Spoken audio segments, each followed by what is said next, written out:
Thank you. Thank you for that lovely welcome. I'm really I'll start that again. Do I have to edit that out? Yes, you will. I'm not. You do realise record is pressed. I'm not editing that out. No way. No way. All right, fine. I'm good, thank you. How are you?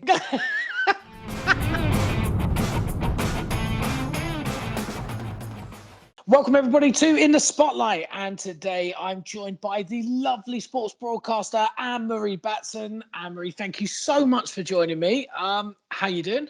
Thank you. Thank you for that lovely welcome. I'm really I'll start that again. Do I have to edit that out? Yes, you will. I'm not. You do realise record is pressed. I'm not editing that out. No way. No way. All right, fine. I'm good, thank you. How are you? God, this is only the start of the interview. Goodness knows where this is going to go. I am very well. Very well. Anne-Marie, honestly, thank you, though, for joining me. Really appreciate it. We are now freelancer Sky colleagues at Sky Sports. That's exciting, isn't it? It is. And to work at Sky Sports News is a bit of a dream come true for me even as a freelancer. It wasn't something that I planned. It was an opportunity that came up last year and I applied. They were looking for freelancers to join their talent pool. And then I went through the whole process and then I got the phone call saying, yeah, absolutely, would love you to join. And, a few years ago, I thought working with the BBC and working with Sky Sports News and Talksport and various other people were like miles and miles away. And I'm just amazed that I get the opportunity to work with some fantastic people at some really great organisations. What's been one of your highlights in this whole time? Like, what's been like maybe an interview that you've done that you've gone, yeah, that was wicked? I think, well, since doing this whole thing, I think interviewing Simona Halep at Eastbourne last year, I'm a massive tennis fan, and knowing now that I interviewed the Wimbledon champion last year before she headed down to SW19 at Eastbourne, she was a real delight, a real joy. We had a few minutes to warm up beforehand, and she was just chatting about how excited she was to get down to London and the strawberries and cream, and she loves the flowers. And we were chatting about life in the US. We were talking about my hair because she's fascinated by my hair. And then when we got into the interview, she was talking about her love for dancing, even though she feels that she's not a really good dancer. But it was just such a off topic to have from a tennis player. But we really got into it. And the fact that I interviewed her, number one, because she's amazing as a player, former world number one anyway, and then went on to win Wimbledon. I mean, that's huge for me. So two things from that. One, you do have great hair. Thank you. Fact. And two, are you taking some sort of credit for her winning Wimbledon? Oh, 100%. 100%. It's all down to me. Thanks, Darren Cahill, for the opportunity to speak to your player. So that was an interview that went well. Have you got anything that sticks in your mind where it was a bit of a, one of them days where it just didn't go well, or the person you're interviewing just didn't give you anything and you just kind of left a bit frustrated? I wouldn't say frustrated. I think there's interviews at times when I've had to speak to managers at women's WSL matches when they've lost. And there's times when I've had to interview managers when they've literally just come off the pitch and it's live on the radio. And there's no time for them to decompress or think. It's literally me thrusting a microphone in their hand going, and now I'm joined by blah, blah, blah. We're live on blah, blah, blah. Can you give me your thoughts about what happened on the pitch? And at times it's been extremely challenging to get answers from the manager. And I'm having to say, actually, I totally get it. I understand that this is a really tough time, especially if it's a heavy loss, and it's been a series of heavy losses. So that has been really challenging, and having to do that on air as well, and remain composed and poised and calm, but also be empathetic as well, and keep the questions short and allow the manager to give an answer. It's challenging, especially when they're giving you one word answers or just really short answers. It's hard to bounce off from that. So that's been challenging at times. So you're doing that now, though. Like, you've already literally in the first 2 minutes just spoke about some amazing things you've been doing. And you said that 3 years ago, you didn't ever envision working for BBC Sport, Sky Sports, Talksport. But let's go back to the start. Now, when you were a lot younger, you did have those visions, though, didn't you? That's where you wanted to be when you were younger. How did you start out in the industry back then? I fell in love with media when I was a teenager, actually, when I was at school. And I had the opportunity to put together a school newspaper. I really loved it, did it at A level. Then I took a year out. I didn't get the grades that I wanted. I was meant to go straight to university after A level. And my mind just completely just was gone and I needed a break. And I'll always remember this. My dad and I had a massive row that night because I said, that's it, I'm taking a year off. He was worried I was going to forget all my learning and that mode of student work and discipline and all that kind of thing. But I was adamant that I wasn't going to go to uni. So I took a year off and I signed up for a secretarial course.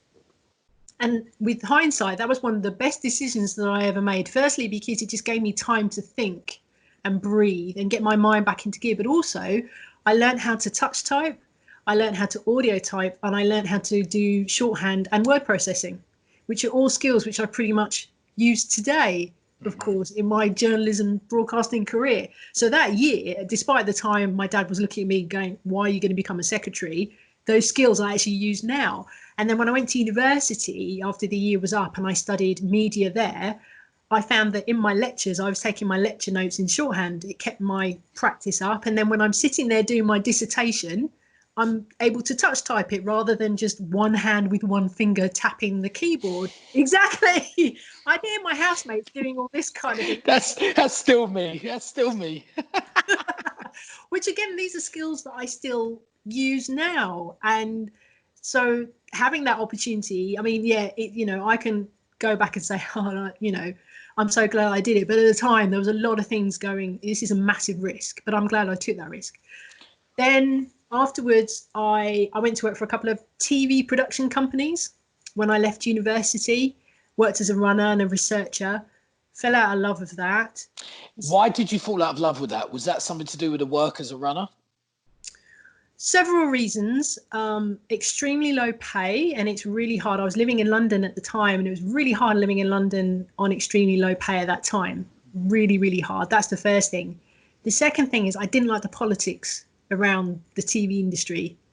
I didn't like the way some things were done. I didn't like the way some people were treated within the industry. And don't get me wrong, there are some lovely people out there who I did work with, but there was one or two times I just thought, I'm not sure about this. It didn't match my values or my beliefs. And after that, I was in it for about 2 years. And after that, I just thought, I think I need to step away from this and do something a bit different.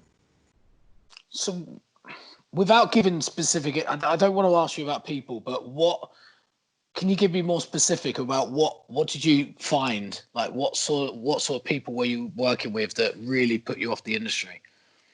It's an incredibly competitive industry.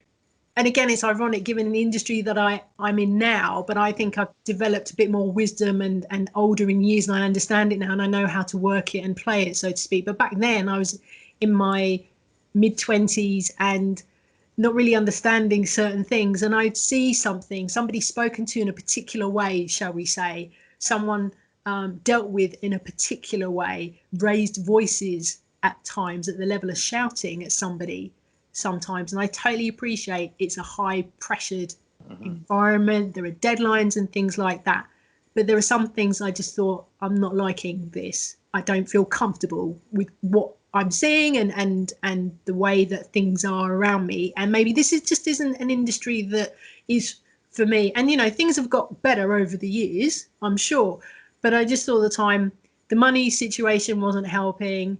I didn't mind doing the long hours. I was happy to graft. I was happy to go and get the coffees, and I enjoyed all that kind of stuff actually, and getting to see how a program's made and that whole process, and getting to shadow the producer and the director and all those kinds of things. But there was a lot of politics that I just really couldn't deal with, and just thought, as I said, I thought I'm just going to step away from this for now.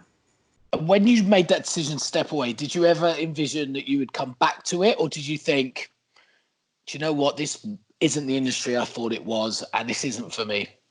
At the time, I was also trying to be a presenter as well. So I was going for lots of auditions, lots of auditions. And I just thought it all just got a bit too much for me. I lacked confidence. I lacked self-esteem. I just literally had enough. And I remember the afternoon I came home, I was living with my grandma, my late grandma at the time. My dad was home, and I just said to him, I can't do this anymore, really. And we had a bit of a chat about it over a cup of tea, and I decided that was that. But I was worried I will admit I was worried at the time that if I step away from this, then how on earth am I going to make my way back? And that did play on my mind for about 6 months or so, because you do build up a bit of a network and you do get to know people, and it's all about contacts and it's all about relationships, and stepping away from that, that's a big wrench, particularly as I really wanted to work in TV production as well. But for my mind and for my health, it was the right decision for me. Where do you think that lack of confidence came from at that age? Was it that you were really struggling with any rejections that were coming your way? Because, you know, I can speak freely from my own personal points of view how tough it is, because you're constantly going to auditions and you're constantly having interviews and you're constantly meeting people, and not always is it going to be good news. And the amount of rejections that I've certainly gone through in my life, it's tough, and it's tough to take, and it's tough to get over that hurdle every single time and pick yourself up. Was it that you were really struggling with at that age? Yeah, very much so, because one of the presenting jobs I went on was to be a children's TV presenter on CITV, and I got down to the final two. And I was being filmed for a fly on the wall documentary, and I got the phone call when the cameras were at my house to be told that I wasn't getting the job. And I remember bursting into tears and just crying and crying and crying. And it, you know, now that I look on it, I think, goodness, Anne-Marie, you're so ridiculous. Why are you bursting into tears? But that back then, I didn't know how to manage the mindset. I didn't know how to handle rejection. So it felt like totally the end of the world for me. And I'm never going to make it. It's never going to happen to me. And all these kind of things. Whereas now again, I'm a bit older and I know how to manage that process and understand the process. I look back and thinking, goodness, you were so ridiculous back then, Anne-Marie. You just had to believe in yourself. Whereas now I know that I am confident within myself. I know what I can do. I know who I am and who I want to be, and what my values are and what my beliefs are. So now my skin is much, much, much, much thicker than it was a few years ago now. Yeah, the advice I always give to younger people wanting to get into the industry, 2 advices: become a sponge, soak up any advice you can get, and second, build your rhino skin, because you've got to be as thick-skinned as you possibly can to be able to survive in this industry. So you made the decision at that point. You weren't necessarily in the mindset for it, and you decided to step away from the industry. You stepped away for 8 years. Is that right? Yeah, around about 8 years, yeah. During the 8 years, were you missing something? Was there something missing in your life where you're like, I don't think I was done with that. I think I need to get back into this at some point. Oh, 100%. It was the thought of working for myself. That was the thing. When I wanted to work in the TV industry, even when I wanted to be an actress when I was little, it was always this thing that I wanted to work for myself. And in those 8 years, even though they were very productive 8 years and they've given me a lot of joy, but a lot of heartache at the same time, it was always this thing of, I want my own business. I want to build my own empire. I want to be the master of my own destiny. That's what I was missing from that. And the opportunity to work on a variety of projects, and the opportunity to pick and choose, if you're lucky enough to get that far, to choose which projects you want to work on, to see a project from the start to the finish, and you play a big part of that. I was really, really missing that, particularly those latter years of those 8 years. Towards a year, probably 6, 7, and 8, definitely by 8, I was ready. But by year 6, I was thinking the itch is getting harder and harder to scratch, and it's getting bigger and bigger and bigger. And it was always ticking away in my brain all the time. But I was kind of lucky in those 8 years when I worked for a certain organisation. They did give me a lot of free rein. They did allow me to just go and deliver the job. And I was seen as a safe pair of hands. So they allowed me to manage my own diary, manage my own budget. So that kind of helped from an independent point of view. But yeah, that desire of building my own company, that never, ever went away. So when did the itch get just too annoying and you had to just scratch away at it? Talk us through that moment. It was after the 2012 Olympics, actually. I was part of the company I was working for, which manages the railway, shall we say. I got the opportunity to be an integral part. I was in the communications team, and I got to play a big part in how messaging was going out to train stations and to passengers during the games. And it was such a great experience to be part of, and that sporting spectacular that we had. And that cemented to me how much now I was ready to start moving away from the railway industry and start moving into the sports world. So probably, after 2012, probably August, September time, that's when I started thinking, right, this is it now. Get your plan into play.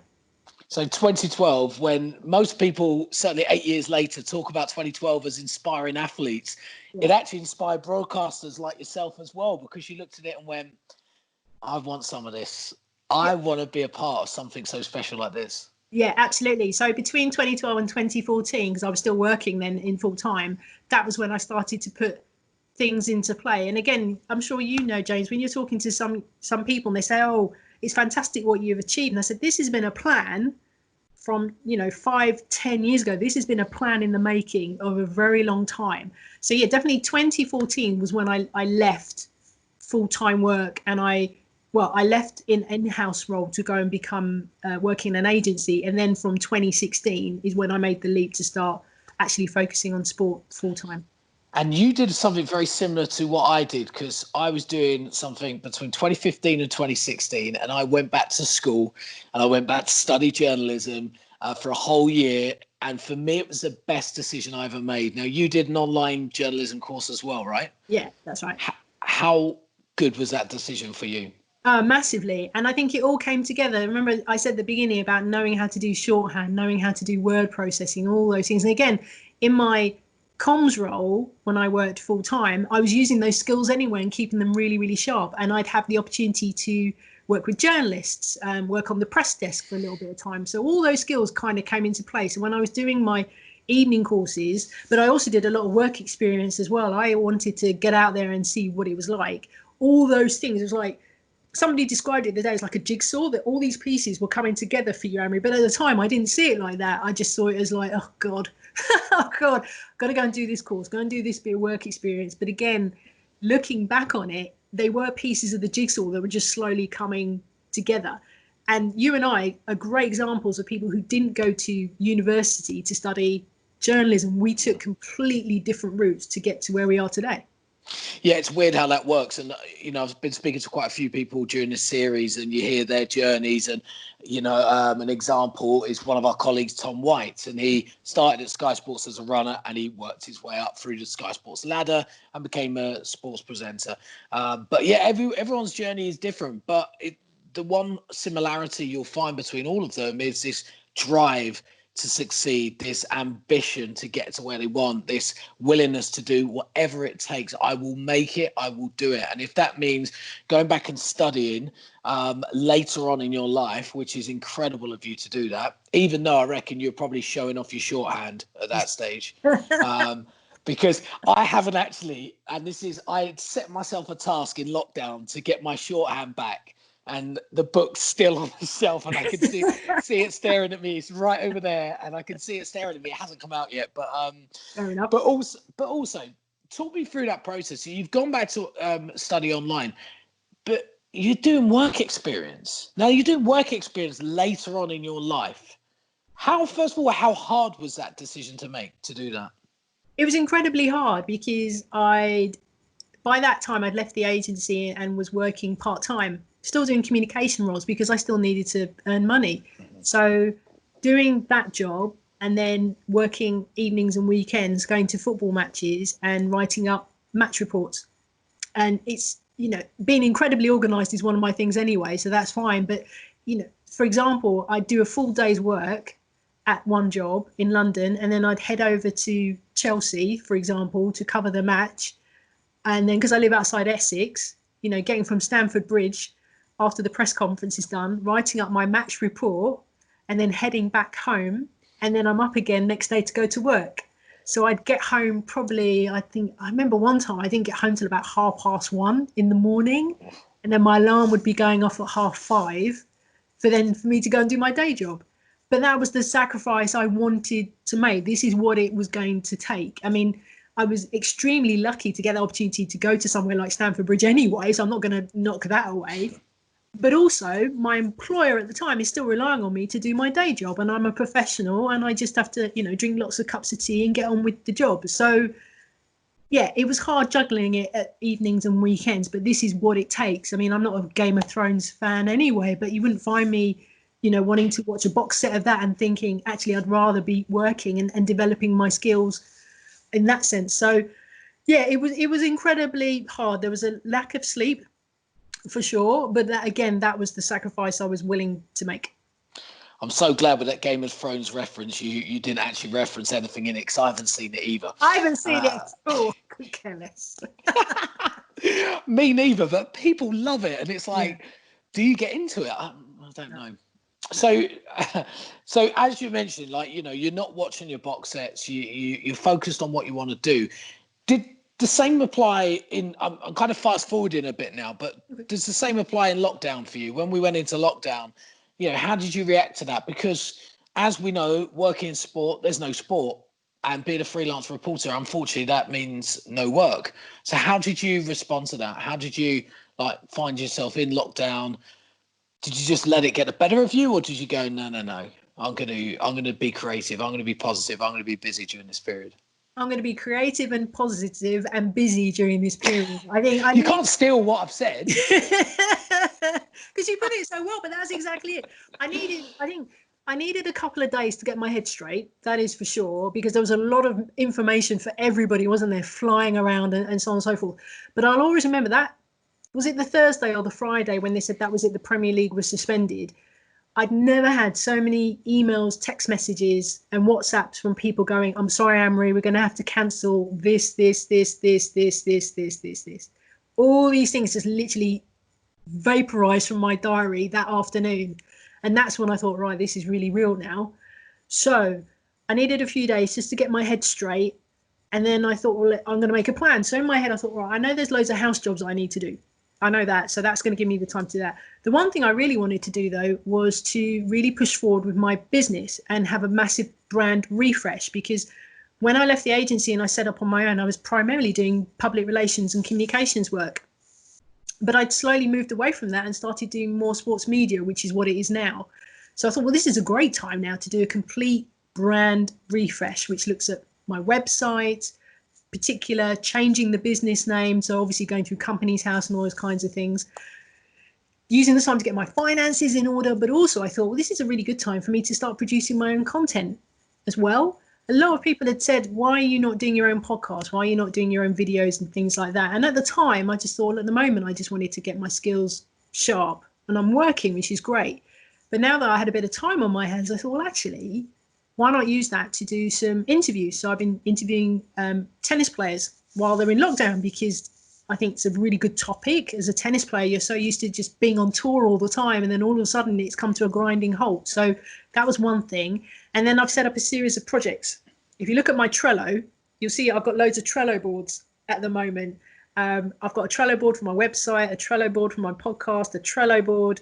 Oh, you are organised. Yeah, for my future TV show, a Trello board for my interviews, a Trello board for my changing the brand refresh and everything. But also there's a Trello board for the future. And I've literally just listed down everything that I want to do when things start to go back to normal. And what is the new normal going to be for me? It's going to be online training, for example. I've had a couple of requests from people saying they have no idea how to use Zoom or Skype. They're not comfortable talking on camera. Can I help with that? And I'm like, that's probably something I can do. Voiceovers as well. I think my voice is okay. Might need a little bit of work. Maybe that's an avenue for me until things get back to normal. So I've been thinking, post-pandemic, what is this going to look like for me? Whether or not this is going to work, I have no idea. But I've got plans in my head and on this Trello board, which will hopefully, she says, trying to sound confident, hopefully will help me over the next few months. For sure. Well, I think if anyone needs any advice how to be organised, you are the person to Trello! come to. Trello all the way. I haven't used Trello for just over a year, but it used to, in a former job that I had, it was like literally the backbone of all we were doing, and we had boards coming out of our backsides, to be honest. It's the only way to be organised. But that's great, and it's great. How about the tennis interviews? How have they been going? Because, tennis, this is kind of going away what I normally would talk about on this sort of series, but as sports reporters, and we cover so many different sports, tennis is one of those sports where unless you're the elite and you've got sponsors who are supporting you, you only earn your money through participation in events and prize money. How are they surviving during this period? There one or two are struggling, to be honest. If you take the top 10, if you take the top 100 out and everybody underneath the 100, they are struggling. And the point that I was making a lot of time when I was speaking on radio about this is that people forget that tennis players, like golfers, are self-employed. They're not on contracts, to state the obvious, and therefore, like you just said, if they don't play, they don't get paid. And there was a big discussion about how players are going to manage this really difficult period, particularly when you saw tournaments being cancelled left, right and centre, and rightly so. So I think the Players Relief Fund is a massive, massive help. I think it's been welcomed right across the board, and it's really good to see the various governing bodies, because in tennis there's a fair few, and also the tournaments all coming together, including Wimbledon, coming together to create this Player Relief Fund to help players who are less fortunate than others so they can keep their careers open. There was one tennis player I spoke to, she talked about, she literally finished her match. She was somewhere abroad, literally finished her match, and the court supervisor said to her as she was walking off, you need to get your things and head down to the airport, because travel restrictions have just been announced, and if you don't get to the airport quickly, you're not going to be able to get home. And thankfully she was able to get a flight the next day, but that's what it was like. It was literally finished her match and got told, right, this is happening, you got to make your way home. So it's been a really, really challenging time, and also keeping up with their fitness levels as well. Again, some are not lucky enough to have tennis courts in their back garden. They're having to be a little bit creative in how they keep up with their levels of fitness. So it's been really fascinating to talk to some of these players and just find out what their mindset's been like, what their plan is. And I think also, but they're also appreciative of the time out, just to be able to relax and do normal things, not thinking about where am I flying next, when's the next tournament coming up, and so on and so forth. So interesting, and I'm keen to showcase a lot of British tennis players as well within the lower ranks who don't necessarily have the spotlight on them. We've got some really talented youngsters coming through who I'm really excited to see grow within the game. So it's been really good to them, and also it helps me keep my skills sharp. Yeah, I think it's so important. I think the series you're doing is fantastic, by the way. So shout out to you for that. I love it. I love the topic. I love hearing from tennis players as well. And, that's been certainly one of my feelings throughout this is obviously we're in a position where, I openly say, it's not great. We're not working. We haven't got much work, but we're also part of this whole community of people that are in very similar situations, from sports people to some office workers who are out furloughed, or they're, been let go because their company can't afford to keep them on. So what you're doing there, bringing attention to that, is great. The relief fund is fantastic in tennis, by the way. Just reiterate that. I know Andy Murray played in his virtual tournament, didn't he? The Madrid Open, and won, and then donated half of his prize money to the relief pot, which I thought was fantastic as well. Right, let's go back again. I like to do this sometimes. That's all right. Forward, back sometimes, just to test viewers that are listening and they can keep up. Let's go back to, you've studied your journalism course, you started doing work experience. What was the next step? What was the step that got you away from work experience to actually start bringing in some paid income through this industry? Radio. It was radio. So I was lucky to get doing work experience for the Voice newspaper. Rodney Hines gave me the opportunity to go to matches and do match reports, so I built up that skill. And then I got the opportunity to, and I'll always remember this day when the person said it to me. They said, you ever fancy going on radio? And I'm like, well, yeah. They're like, oh, great. How do you fancy doing some pitchside reporting at the a WSL match for me? And I looked at her and went, yeah, of course I will. I'll take it. Thank you. And then it started from there. So radio was when it really started to get serious for me. And so you've done radio. How was that radio experience compared to, say, doing some TV stuff now? Oh, I love doing radio. I mean, I do get asked, what do you prefer, TV or radio? I love them all. I can't, there's no favourite child here. You have to answer that, though. Yeah, I think because I just think, why can't I love everything equally? Because I do. No one is above anybody else in this kind of thing. And maybe I'm just unusual in that way, but I love doing radio. I love the intimacy of radio, but I also like doing TV because it's so visual as well. So yeah, I'll always remember I had to go and shadow somebody to watch what was being done. It was literally going amongst the crowd. So the commentator would throw to me, and I would speak to somebody in the crowd about what they thought about the match, who they've come to support, what the score's going to be, all those kinds of things. And then I would interview the managers live on air at final whistle. And that was a massive, massive learning curve for me. And did you feel like you were thrown in the deep end a bit, or did you feel really fully prepared and ready for this? Oh, I was fully prepared and ready. They made sure that I went out and shadowed somebody a few times so I can understand the process and how it all works. And then I got my first gig, and I've never looked back. And I'm still doing those gigs now, but I've developed more as a presenter. They've had me as an anchor rather than a pitch side reporter now. So I've gone up a level, so to speak. But yeah, I loved doing that. I love being live on air. If anything, you asked me what my top love is, being live. There's nothing that beats that for me, just being able to talk in real time. I love that. It really gets my adrenaline going, and I can get all buzzy and cheery and enthusiastic about it. And I think I get a real buzz from it as well. So yeah, thrown in the deep end, but a good deep end. It taught me a lot about prep. It taught me a lot about talking to time. It taught me a lot about when to ask the right question. I talked earlier about that challenge of speaking to a manager when they've had a heavy loss. That's challenging. But also when you've got someone in your ear telling you, right, Anne-Marie, you've got 10 seconds left, wind it up really quickly. Yeah, amazing. Have you ever had to ask a manager whether his position is under threat now, or whether he's thinking of stepping away? Yeah, I have actually. But the way that I like to do things is to come from a very understanding place and talk about, it must be challenging for you now to think about where you are as a manager and what you can do to make things right, kind of thing. Some people say you do ask the right question, but you ask it in such a way to show that you understand what the person is feeling at that particular time. Because the last thing they want is a microphone thrust in their face going, are you frightened for your job?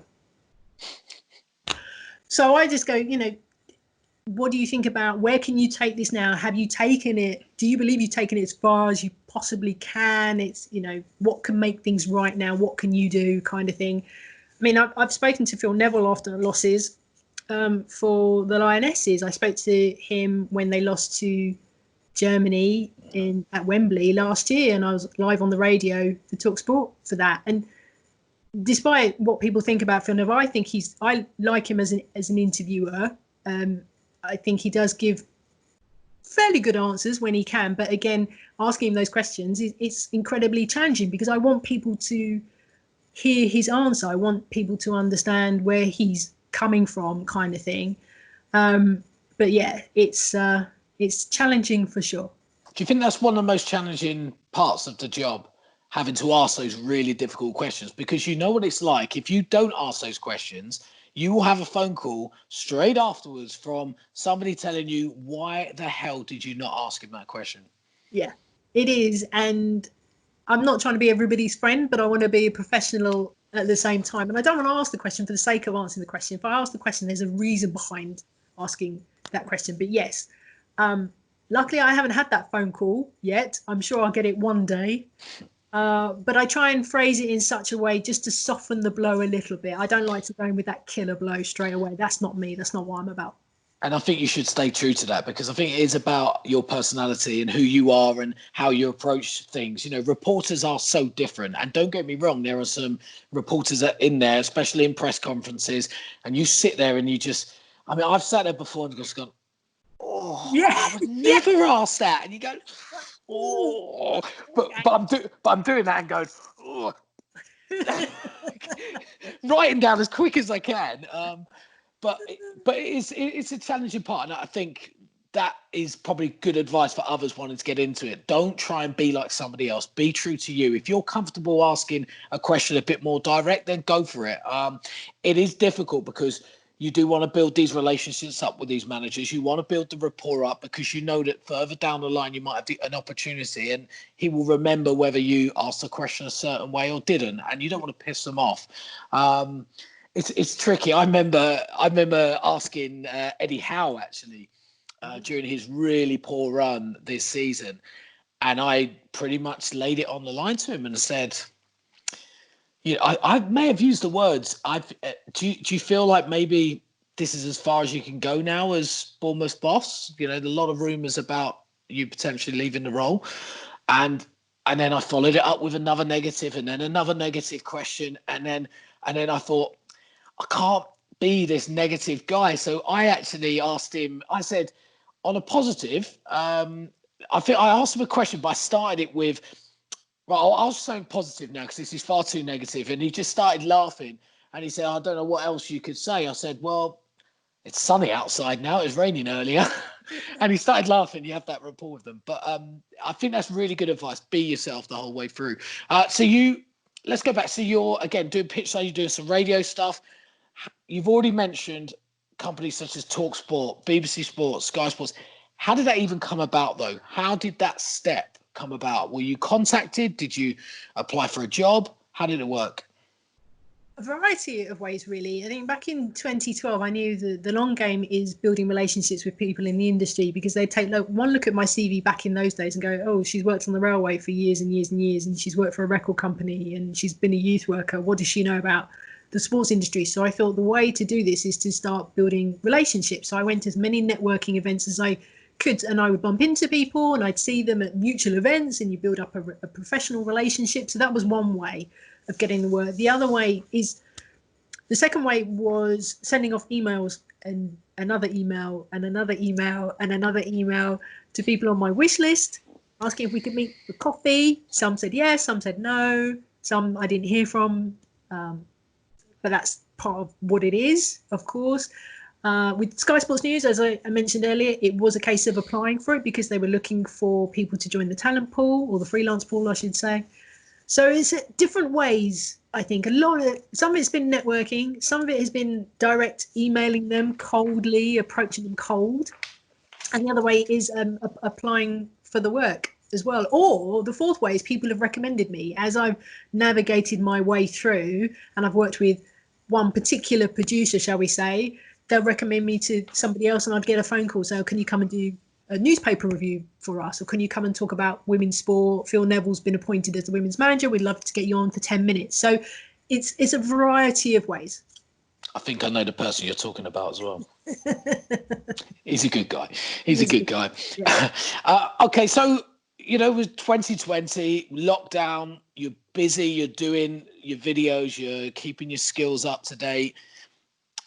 If a light switch moment happens and sport just returns immediately, what are your aims and ambitions for the future?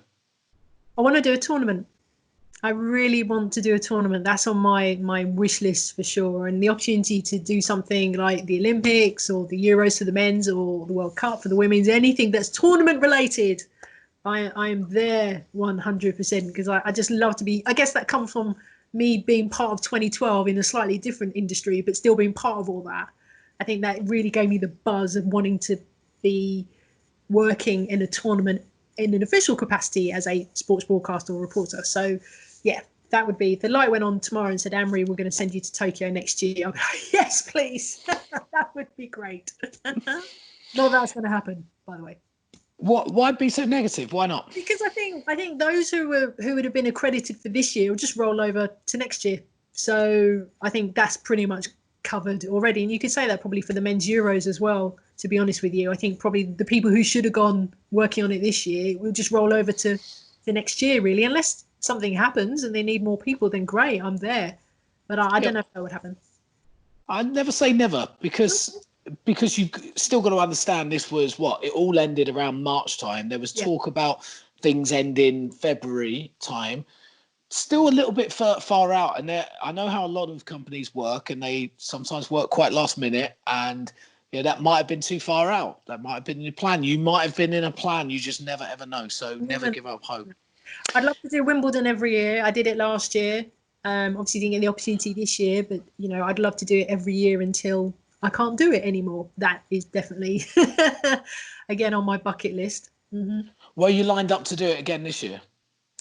I wasn't lined up to do it this year, unfortunately, which is a bit of a shame, but that's the way the industry works. Sometimes you get an opportunity, but I was at that time, I did think maybe I could work with somebody else or work in a different capacity. So, but the team that I worked with last year were absolutely fantastic, and we smashed it in terms of delivering a fantastic show, and I hope to work with them in the future. I'm definitely wanting to work with them in the future. And finally, from me, what advice would you give a young upstart who wants to follow in your footsteps, become a successful sports broadcaster and reporter? What would you give them? The first bit of advice is understand this is going to take time. This isn't something that's going to happen overnight. You may get extremely lucky and have something land in your lap straight away. Don't tell them that. Don't tell them that. There is, you know, the 1% that do. It's like a 0.001%. So don't rely on that, whatever you do, guys. But for the 99.9% of the rest of you, the reality is this is a long game, a very, very long game. And I know that you really want to work in it. I know you live it and breathe it as much as I do. I wake up thinking about it in the morning, and it's probably the last thing I think about going to bed at night. And it's pretty much my life. I live it and I breathe it and I know it. But I also have to accept this is a marathon for me. It's not a sprint. And at times, even I despair. Even times there is me banging my head against the brick wall going, oh, this is just not happening. And then it does. So understand that it's the long game. That's the first thing. The second thing, build your networks, again, which takes time. You know, you've got to get to know people. What I've had in the past, I'll meet somebody at a networking event, and the next day they'll email me asking me to have a look at their CV. And they'll ask me, you know, if there's any jobs, can I let them know? Or could I get them on a podcast? That was one thing. One person I'd met literally emailed me the next day going, can you get me on a podcast? I hear you're on this podcast. Can you get me on as a guest and things like that? People, it doesn't work like that. Honestly, trust me, it's about building. You can see the pain I'm going at through. Your face, because you just made me laugh. Honestly, I couldn't believe it. I thought, look, I will help you as much as I possibly can. Honestly, I will. But the one thing I'm not really keen on is somebody expecting me to do things for them. So understand that when you're networking, it's not what you can get out of it. It's getting to know people's names and their jobs and what they can, you know, maybe in the future you'll be able to have a mutually beneficial relationship. But in terms of, you know, can you get me on a podcast and do this and do this? No. I'm really sorry, but that's not the way to do it. That's the second bit. that is the best advice ever. We've got a mutual friend of ours, another broadcaster who's been on the show, Adi Oladipo, and we always send each other LinkedIn messages from people who ask those sort of questions. Now, I do some talks at UCFB at University of Wembley, and you know, try and give a bit of advice about and talk about my journey and what I did wrong. Basically, I'm quite open about the mistakes I made, what I think I would do if I was doing it all over again in their shoes right now. And 90% of the people who message me are fantastic. There's some amazing young talent out there who seem to get it and get that it's a journey, get that the hard work starts from being creating like a podcast or their own YouTube channel. Stuff like that is fantastic, and it just shows so much initiative. But there is this 10% bracket that just expects it now, and it's like, hi mate, yeah. So can you you're at Sky now? Can you introduce me to like the head of Sky Sports? Like, wake up! Like, you think the head of Sky Sports knows who I am? No, I'm a tiny cog. Everybody knows who you are, James. Everybody knows who you are. They will do one day. Can I just say my third bit of advice? Yes. Something that's really important to me is manners. Please and thank yous are really, really important. Remember, you know, even if somebody's having a terrible day and they're giving you a hard time, always remember your manners. Always say please and thank you, all those kinds of things, because people remember those things. This is a very small industry and people know each other. And crucially, people talk. We do talk. So just remember, just be nice, be polite. I know I've had people who have not been pleasant to me, but I just remember I have to be polite and be kind and say my please and thank yous, because I was raised to say please and thank yous and show my manners. That still applies. And don't take that for granted, because, you know, you can make your way all the way to the top, but you could all come down again. And on the way down, you might pass those people that you may not necessarily have been very nice to. So remember your manners. It's really important. Well, thank you for that great advice. It's so true. It's so important. And I love that. I love that you've said that, because they should never go out the window. It is the one thing I notice more than anything as well. And it's just as simple as like walking down the street. If I'm like now in lockdown where we're zigzagging across the street and we're having this panic where, oh, where do we go? Do we go this way, go that way? But the amount of times I'll just stop and let someone go. If they don't say please, if they don't say thank you, oh my goodness me, it's so frustrating. So great advice, brilliant advice. Have you got any final thoughts about your life? Are you happy with how your life's gone? Are you happy with the decisions you've made? Is there anything you would go back and change the clock and maybe go a different way, or are you just happy with how it's working out right now? The one thing I do think about is maybe I should have started this a bit earlier, but maybe it just wasn't meant to be. I don't know. Hindsight's a beautiful thing. And yeah, maybe I could have started this a bit earlier, this whole journey. I think that's the one thing. Am I happy? Yes, 100% more happier than, don't get me wrong, all my past experiences have shaped me to what I am today. And I've met some brilliant people along the way who work in the railway industry. I mean, being able to have a cup of tea on a Monday morning in the kitchen when I worked on the railway and talking to a load of blokes about football who did not give me any grief whatsoever for that fact. They were happy for me to be part of that conversation, was a real eye-opener for me. So I don't regret any of that. Am I going the direction I want? Yeah, 100%. I think I've just scratched the surface, though. I want to go much, much, much deeper. There's a lot more to come, hopefully, from me. But I'd be lying if I didn't say, I'm slightly worried about the future and what the sporting landscape's going to look like. But, as Tom Hanks says regularly, things will be all right in the end. I was going to ask you another question, but I can't after that. That's just fantastic. What a way. I just feel like I just will cut it there because that's fantastic. Look, Anne-Marie, thank you so much for doing this and giving some amazing advice. I really do hope anybody who has watched it has just listened to what Anne-Marie said, because it's just it really resonates with me and my journey. It resonates with so many people in the industry as well. I really appreciate you sharing it, and you are literally one of the nicest people ever. And I always do. And I always say something after all my interviews. If anyone's watched them all, they'll know that I always say something about my guests. And the reason is because I'm so lucky that the people I've had on here are fantastic. And you are no exception. You are honestly so, so lovely. You have helped me immensely by just like little emails. Did you hear about this meeting like this? No. Well, here we go. I mean, I appreciate little things like that so much. And like you said, it doesn't cost anything to be nice. And you really are, and I have absolutely no doubt your future will be bright. You're switched on, you're smart, you're intelligent, you're bright, and you're fun to be around as well. So, stop it, honestly, stop. You make a girl blush. Even with this skin colour, you make me blush. So stop. Well, I mean it. And Thanks. honestly, thank you so much, and I will see you soon. See you soon.